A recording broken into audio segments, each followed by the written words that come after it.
and kind of showing you some of these programs. I wanted to walk back over in this corner so we can talk to someone from our China LBAT program. We have students who study language and business of technology while they're abroad in China. So a very popular program here. So one of the little interesting facts as well is that Mandarin is now the most popular language of choice for students at Georgia Tech. A foreign language is not required, but a significant number of our students go ahead and make that part of their curriculum while they're here.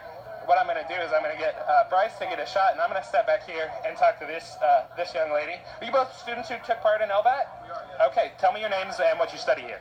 I'm Adams. I study mechanical engineering, and I double major with the Chinese Alice major. Very cool. And your name and your major? I'm Sara, and I study business, and I'm also double majoring with Alice. So we just had a question, actually a parent that was saying it seemed like more female students are taking advantage of study abroad. It seems like that is not the case, am I correct? I really don't know. I hadn't really thought about that too much. I felt like it was pretty even when we went on the LBAT. It was pretty well distributed. I have to say so too. What was this? I'm guessing was your first time in China. Yes. And tell me a little bit about your experience. It was really cool. I always think it's interesting to get to experience another culture by actually, getting to go to that country and see it. And so it was really interesting to see the differences between sort of how China is portrayed here and then what it's actually like to go there. Do you feel like you're studying mechanical engineering, you said, do you feel like being in a different country, learning a different language, do you feel like that has made you a better engineer? I think so. In a lot of ways, mechanical engineering has to kind of deal with China because manufacturing happens there a lot. So I think, kind of understanding the culture and the language helps a lot in that respect. What was the coolest part for both of you about your travels in China? I don't know. We saw a lot of really interesting tourist kind of destinations. Like the Great Wall was great.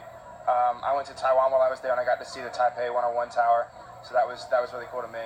At one point was the tallest building in the world. Yeah, it was. And it's got that really cool damper system where they kind of keep it from swaying too much when they have earthquakes and stuff. And that, as a mechanical engineer, was really neat to see.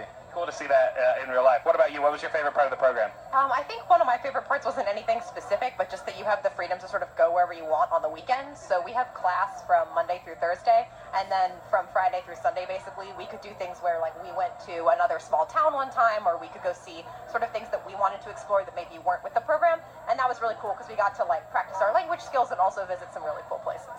Very cool. I know that the programs we're offering in China are becoming increasingly popular with our students, so really cool to hear about that. Thank you so much, guys. We're going to try to keep walking around a little bit and show off a couple more programs while we're here. You can see we've got several of these LBAT programs. We've got China, we've got